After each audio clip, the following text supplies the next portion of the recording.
മഹാലക്ഷ്മി സീരിയലിന്റെ റിവ്യൂയിലേക്ക് എല്ലാ കൂട്ടുകാർക്കും സ്വാഗതം. അങ്ങനെ സാഗർ മഞ്ജുവിനോട് പറയുന്നുണ്ട്, നമുക്ക് ഒരുമിച്ച് ഒരു ബ്രേക്ക്ഫാസ്റ്റ് കഴിച്ചിട്ട് പോയാലോ എന്ന് പറയുമ്പോൾ മഞ്ജു പറയുന്നുണ്ട്, അത് വേണോ? നമ്മളെ ഒരുമിച്ച് കണ്ടു എന്ന് ആ ദുഷ്ടനെങ്ങാനും അറിഞ്ഞാൽ എനിക്ക് കുഴപ്പമൊന്നുമില്ല, പക്ഷെ സാഗറിനെ അയാൾ വെച്ചേക്കില്ല എന്നെല്ലാം മഞ്ജു പറയുമ്പോൾ സാഗർ പറയുന്നുണ്ട്, എനിക്കതിന് പേടിയൊന്നുമില്ല, എന്നെ കൊന്നോട്ടെ എന്ന് പറയാണ്.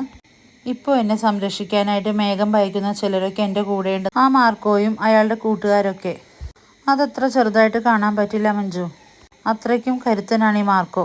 വിശ്വസിക്കുന്നവരെ ചതിക്കാത്ത സ്വഭാവക്കാരനാണ് മാർക്കോ എന്നാണ് മഞ്ജുവിനോട് പറയുന്നത്.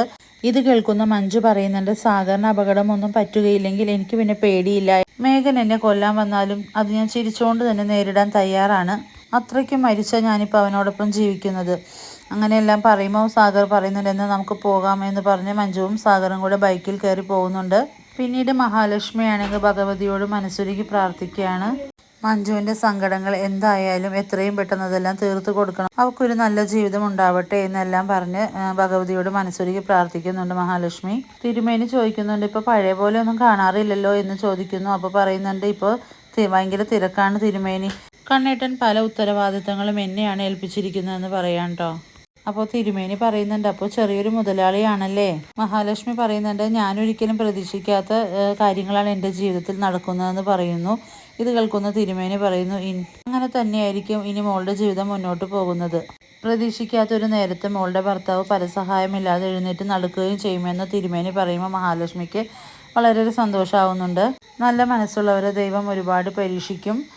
പിന്നെ അവർക്ക് ദൈവം എന്തെങ്കിലും കനിഞ്ഞ് നൽകിയാലുണ്ടോ, അതൊരിക്കലും തിരിച്ചെടുക്കില്ല എന്നെല്ലാം പറയുമ്പോൾ മഹാലക്ഷ്മി പറയും, അതങ്ങനെ തന്നെ ആവട്ടെ തിരുമേനി എന്ന് പറഞ്ഞ് മഹാലക്ഷ്മി അവിടെ നിന്ന് പോകുന്നുണ്ട്. അങ്ങനെ ഭഗവതിയോട് പ്രാർത്ഥിച്ച് പുറത്തേക്ക് വരുന്ന മഹാലക്ഷ്മി ആ അമ്മയെ കാണാനിടയാകുന്നു.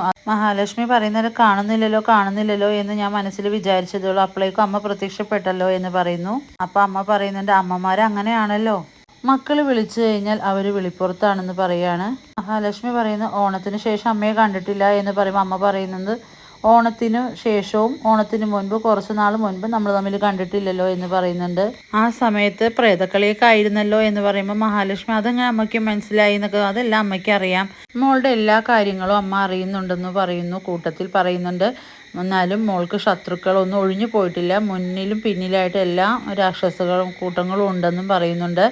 അതുകൊണ്ട് തന്നെ അതൊന്നും മോള് ഭയക്കേണ്ട കാര്യമില്ല, അതിനേക്കാൾ ശക്തരായ ആളുകളെ സംരക്ഷിക്കാൻ കൂടെ തന്നെ ഉണ്ടെന്ന് മഹാലക്ഷ്മിയോട് പറയുന്നു. മഹാലക്ഷ്മി പറയുന്നത്, അമ്മയുടെ ഒരു പ്രാർത്ഥനയും നോട്ടവും എനിക്കൊപ്പം ഉണ്ടല്ലോ. അമ്മ പറയുന്നുണ്ട്, മോൾക്ക് വേണ്ടി എപ്പോഴും ഞാൻ ഭഗവാനെ വിളിച്ചുണർത്താറുണ്ടെന്ന് പറയാം കേട്ടോ.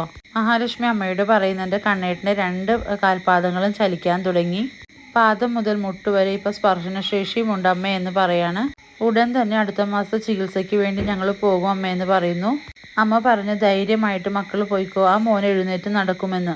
ഇത് കേൾക്കുന്ന മഹാലക്ഷ്മിക്ക് വളരെ സന്തോഷമാവാണ്. പക്ഷെ അങ്ങനെ നടക്കുമ്പോൾ ഇപ്പോൾ തീരുമാനിച്ചതുപോലെ ആവണം എല്ലാം നടക്കുക എന്ന് പറയുമ്പോൾ മഹാലക്ഷ്മിക്ക് അത് മനസ്സിലാവുന്നില്ല. അമ്മ എന്താ ഉദ്ദേശിക്കുന്നതെന്ന് വീണ്ടും ചോദിക്കുന്നുണ്ട്. അപ്പോൾ അമ്മ പറയുന്നു, ആഹാ, ഇത്ര പെട്ടെന്ന് അതെല്ലാം മറന്നോ?